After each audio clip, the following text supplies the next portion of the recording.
And we're live. That's what the little sign on my screen says. We're live. Good evening, everyone. Good evening. It is Tuesday, November 12th, 2019. How are you? How's it going? How's life treating you? Wow.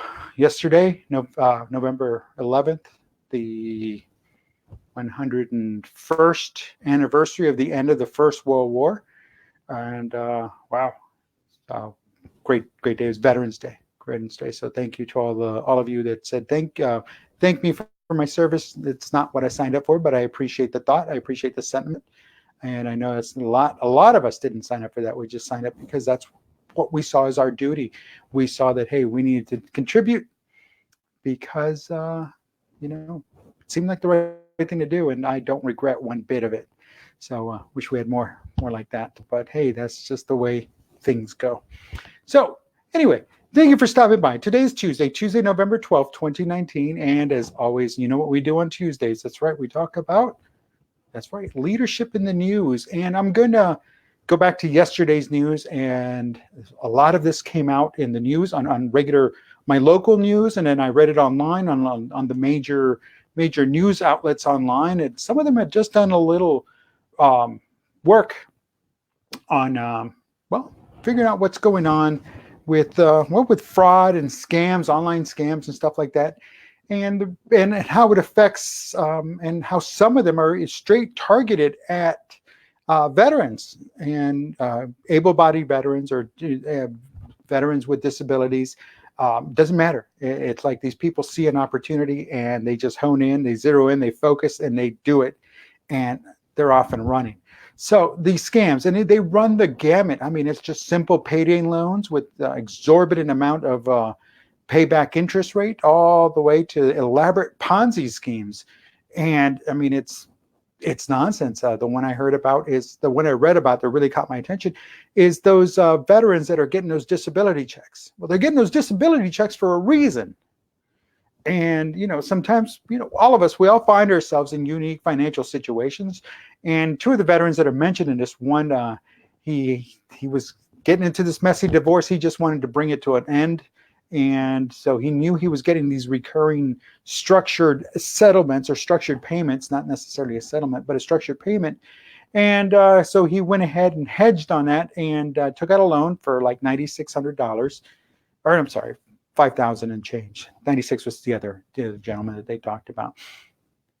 And so he could quickly settle up on this divorce, get it all taken care of in the whole 9 yards. And that was it. But what he didn't read is he didn't read the fine print. And folks, again, that falls on the individual too, and not just the scammers out there, because they're going to scam and they're going to hope and work on those individuals that are so desperate to get the money that they're not going to stop and read the fine print. But then again, even if you're not desperate to get the money, how often do you read the fine print?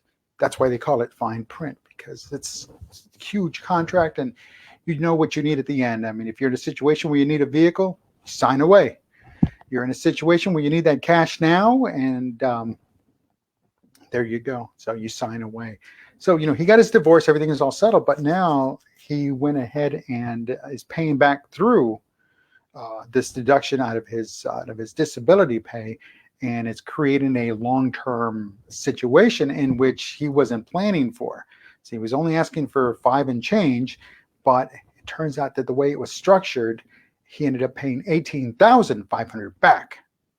That's huge. $18,000 from a $5,000 loan. Kind of nonsense is that? Folks, you got to do your homework. You've got to do your homework. You've got to go online. That's what online's for. And I know that's where the scams begin too. But there's also great information. There is great information online. There's the Better Business Bureau. Just plug in that business name and see what kind of rating they get in the Better Business Bureau. And if they don't show up as being rated in the Better Business Bureau, call the Better Business Bureau and see what they can do. I know, here in my neck of the woods, you can't swing a dead cat without hitting sorry about that. You can't fumble through the channels without seeing at least 1, 2, or 3 car commercials at any given moment. And I've got this one car dealership in my neck of the woods. They are constantly flooding the market with their advertisement. It's a miracle that they even have money to pay, because to open up new branches or new locations because they're always advertising. And the problem is yeah, there is so much advertising to sell you a new car. But if you go online to the Better Business Bureau, their service, and that's where they make the money, because selling a car is not going to get you a lot of money. There's too many hands in that pocket. But in the service, they're rated F. In service, rated F. That's like the lowest. It's like an F. It's a failing grade in school. It's a failing grade for the Better Business Bureau. So for this dealership in service, they have an F. And it's the same thing, because if you just go do your homework. So the moment I did my homework, it's like, well, what makes these people unique? I go and plug it in. Sure enough, there it is. There it is. They're trying to sell you the new car, which is fine. But if you're going to need service on a new car, I don't go to them. And I don't buy from them because of that reason. Because if I ever need the service, they're not going to be able to provide it. And it's just that simple. So do your homework. It is that simple. It is that simple. And I understand sometimes your situations call for it, but it's just like getting that email from that Nigerian prince. Hey, I need your bank account number so I can wire you these millions and millions of dollars. And no, it doesn't work that way. And that's the oldest scam, but yet people in it's on the verge of 2020, and they're still falling for that scam. Seriously, they're still falling for that scam. Then you have the telephone calls. Oh, we have this situation. I'm calling from Microsoft and your computer is sending a viruses out. We need to stop it. I need to take over your computer. And then they hold your computer hostage. Folks, scams, they're everywhere. They are everywhere. One, Microsoft is not going to call you. So please know that. Two, nobody needs to take over your computer. That is your personal private business. The moment you leave and you open your computer to somebody, you don't know what they're going to drop in on that computer. You don't know what they're going to do. You don't know if they're going to put in a time delay and they're going to, some type of application is time delay to go off 3, 4, 5 months from now. And then it pops up on your screen and poof, there it is. Please call this number so you can get this corrected. And what do? You call that number. Oh, it's going to be $2,000 in Google card or iTunes card.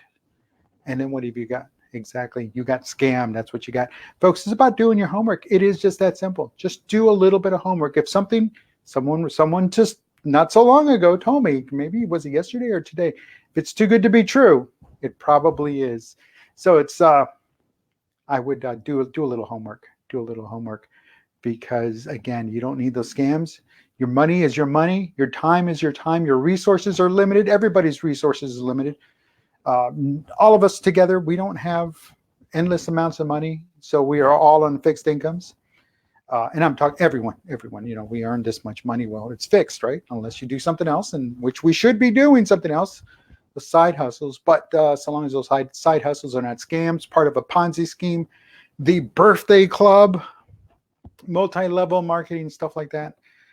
No, just keep it on the up and up. Be serious, be true to yourself, be authentic. If you're selling something, manufacturing something, creating something, producing something, do it the right way. Don't be part of any nonsense. Don't be part of any scam. And trust me, no Nigerian prince is going to give you a couple $1 million just to hold some money in your bank account. No, they're going to hold your bank account empty. That's what they're going to do. So just do your homework. Do your homework. They're getting more sophisticated, but we need to be one step ahead of them. We need to be a little bit more.